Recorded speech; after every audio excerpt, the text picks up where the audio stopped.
안녕하세요. 오늘 우리는 요한복음 5장 1절에서 15절 말씀을 묵상하며 깊은 질문을 던지고자 합니다.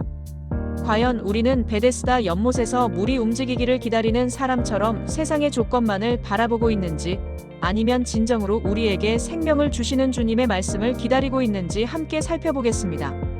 베데스다라는 이름은 히브리어로 자비의 집이라는 뜻을 가지고 있습니다.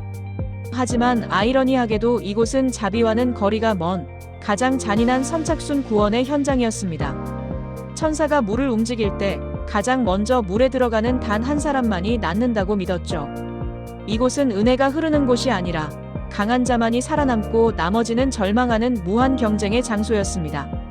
이곳에 38년 동안이나 병으로 고통받던 한 사람이 있었습니다. 38년은 이스라엘 백성들이 광야에서 방황했던 시간과 같은 긴 세월입니다. 그는 자신의 힘으로는 아무것도 할 수 없는 전적인 무능력 상태에 놓여 있었죠.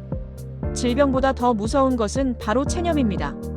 그는 낫겠다는 희망조차 잃어버린 채 그저 그 자리에 누워있는 것에 익숙해져 버렸습니다. 그때 예수님께서 그에게 다가가 이렇게 물으십니다. 내가 낫고자 하느냐? 너무나 당연해 보이는 이 질문은 사실 병자의 깊은 내면을 찌르는 말씀입니다. 패배감에 젖어 그저 하루하루를 구걸하며 살아가던 그의 의지를 다시 일깨우시는 초대의 말씀이었죠. 주님은 우리에게 은혜를 베푸시기 전에 먼저 그 은혜를 받아들일 마음의 자리를 마련하도록 이끄십니다. 하지만 병자는 여전히 물만 바라보고 있습니다. 주여, 물이 움직일 때에 나를 못에 넣어주는 사람이 없어. 그는 예수님을 치유자로 보지 않고 그저 자신을 물에 넣어줄 조력자 정도로만 생각했습니다. 도와주는 사람이 없다, 상황이 안 된다라며 환경과 남을 탓하고 한탄할 뿐이었죠. 세상의 방식에 갇혀 진짜 구원자이신 예수님을 알아보지 못하는 모습이 안타깝습니다. 예수님은 그를 물에 넣어주지 않으셨습니다. 어떤 마법적인 도구도 사용하지 않으셨죠. 오직 창조의 능력인 말씀을 선포하셨습니다. 일어나 내 자리를 들고 걸어가라. 그 말씀이 선포되자 38년 동안 불가능했던 일이 깨지고 그는 즉시 일어나 걸었습니다. 구원은 경쟁에서 이긴 자가 얻는 전리품이 아니라 주님의 말씀에 순종하며 반응하는 자에게 주어지는 놀라운 선물입니다.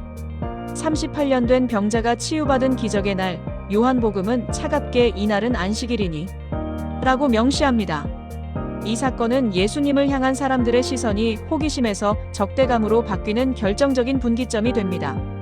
빛이 밝아질수록 그 빛에 가려져 있던 어둠도 더 선명하게 드러나기 시작하는 순간이죠. 은혜가 오히려 논쟁의 불씨가 되는 아이러니한 상황입니다. 종교 지도자들은 한 인생이 회복된 생명의 사건보다 그가 안식일 규정을 어기고 자리를 들고 간 행동에만 집착했습니다. 그들은 안식일인데 내가 자리를 들고 가는 것이 옳지 아니하니라고 말합니다. 하나님이 일하시는 방식보다 자신들이 정해놓은 틀이 더 중요했기 때문이죠. 사랑이 없는 종교는 차갑고 비정합니다. 그들은 사람을 살리는 안식일의 참된 의미를 잃어버렸습니다. 하지만 치유받은 병자의 반응 또한 아쉽습니다. 그는 내가 나았습니다.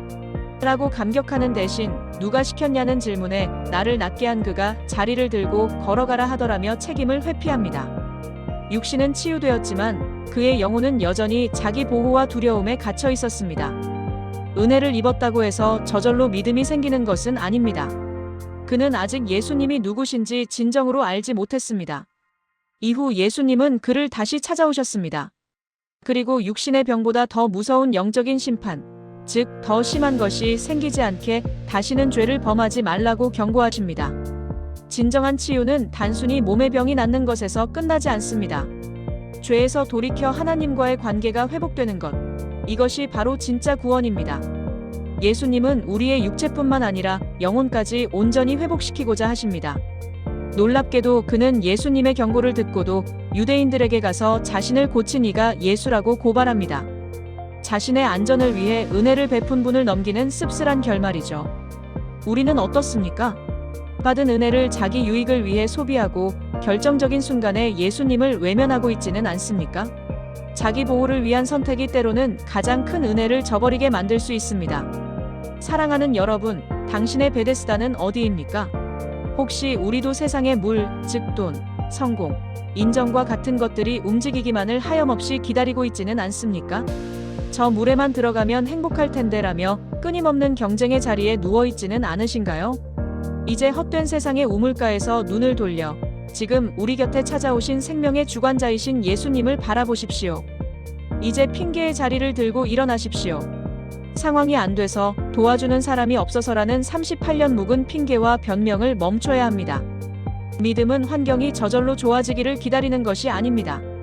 주님의 말씀에 즉시 반응하여 지금 당장 우리의 핑계와 절망의 자리를 박차고 일어나는 것입니다. 주님은 우리에게 일어날 힘을 주십니다. 세상은 선착순이라는 경쟁의 시스템으로 가득합니다. 남을 밟고 먼저 들어가야만 살 수 있다고 말하죠.